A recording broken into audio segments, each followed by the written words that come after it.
네, 오늘 이제 제가 여러분들께 알려드릴 주제는 자기주도 학습 어떻게 하는가에 대한 거예요. 우리가 이제 평소에 자기주도 학습이 중요하다 말은 많이 들었는데 이걸 어떻게 구체적으로 해야 될지 감이 잘 안 오잖아요. 그래서 오늘 제가 공부했던 팁들 간단하게 알려드리려고 합니다.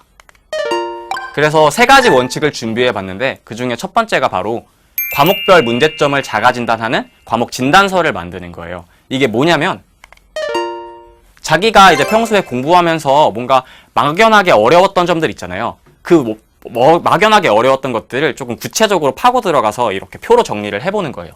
예를 들어서 저 같은 경우에는 이제 시문학 공부를 하면은 감으로 많이 풀었어요. 그러니까 이게 정확히 어떤 식으로 접근을 해야 되는지 모르고 그냥 요건 요렇지 않을까, 저건 저렇지 않을까 이런 식으로 접근을 많이 했거든요.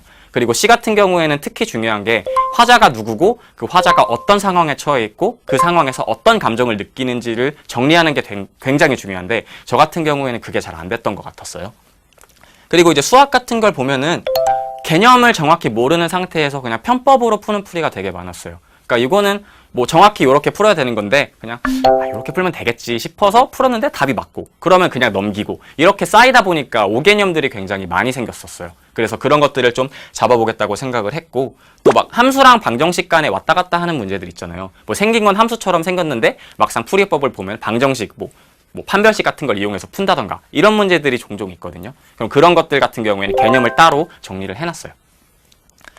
이렇게 문제점을 판단을 한 다음에는 이 문제점들을 어떻게 해소할지 그 나름의 처방전을 만들어야 돼요. 그래서 처방전 같은 경우에는 일단 실현 가능한 범위 안에서 나의 최대한의 해결책을 제시를 하는 거예요.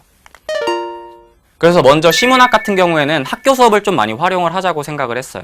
이제 학교 수업을 들으면은 시 하나하나 되게 자세하게 분석을 해주시잖아요. 그럼 이제 그 분석한 내용을 가지고 나름대로 이제 화자가 누구고 화자가 어떤 상황에 있고 그 다음에 어떤 감정을 느끼고 있는지 이런 거를 정리를 했어요. 그 다음에는 시 자체를 뭔가 단어로 이해하기보다는 전체적인 이미지가 어떤지 그걸 머릿속에 항상 그렸거든요. 뭐 예를 들어서 되게 어둑어둑한 분위기에서 뭐 화자가 슬픈 감정을 느끼고 있는 것 같다. 이런 식으로 시를 접근을 하는 방법을 연습을 하고자 했고요.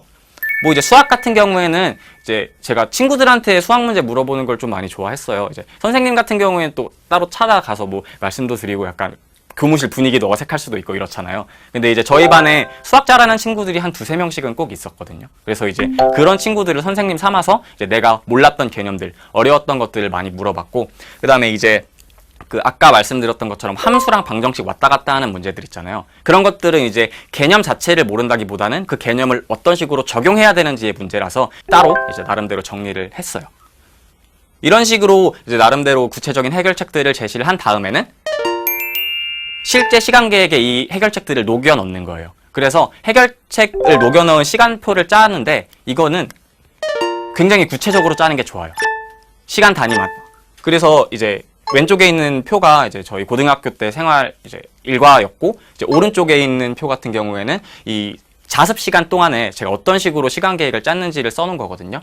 그래서 뭐 10시부터 10시 반까지 보면은 뭐 문학 2세트 풀고 지문 분석, 그리고 이 지문 분석을 할 때는 아까 제가 부족했던 부분들 위주로 공부를 한 거고, 또 이제 영어 문법 그 다음에 독해 네 문제 풀기 있잖아요. 이런 것도 내가 부족했던 부분들을 위주로 아까 해결책에 제시했던 것들을 이제 시간 계획 안에 녹여 넣는 거예요.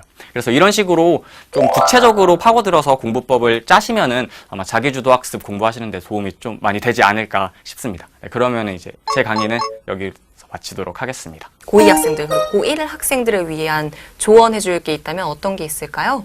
일단 고2 겨울방학은 지금까지 배웠던 것들을 전부 자기 걸로 만들어야 되고 그리고 안 배웠던 부분들을 다 해놔야 돼요. 이제 고3 올라가 보면은 뼈저리게 느낄 텐데 다른 걸 할 시간이 없어요. 이제 뭐 수시 때문에 뭐 자기소개서도 써야 되고 지금까지 했던 활동들 정리도 하고 뭐 주변에서 뭐 한다 분위기도 어수선하고 뭔가 새로 이제 공부를 시작할 수 있는 환경이 절대 아닐 거예요. 고등학교 3학년쯤이 돼 보면은. 그래서 고2 겨울방학은 내가 수능 볼 거를 최대한 마스터를 해놓는다는 마음가짐을 가지고 있어야 돼요. 고2 학생들이면은.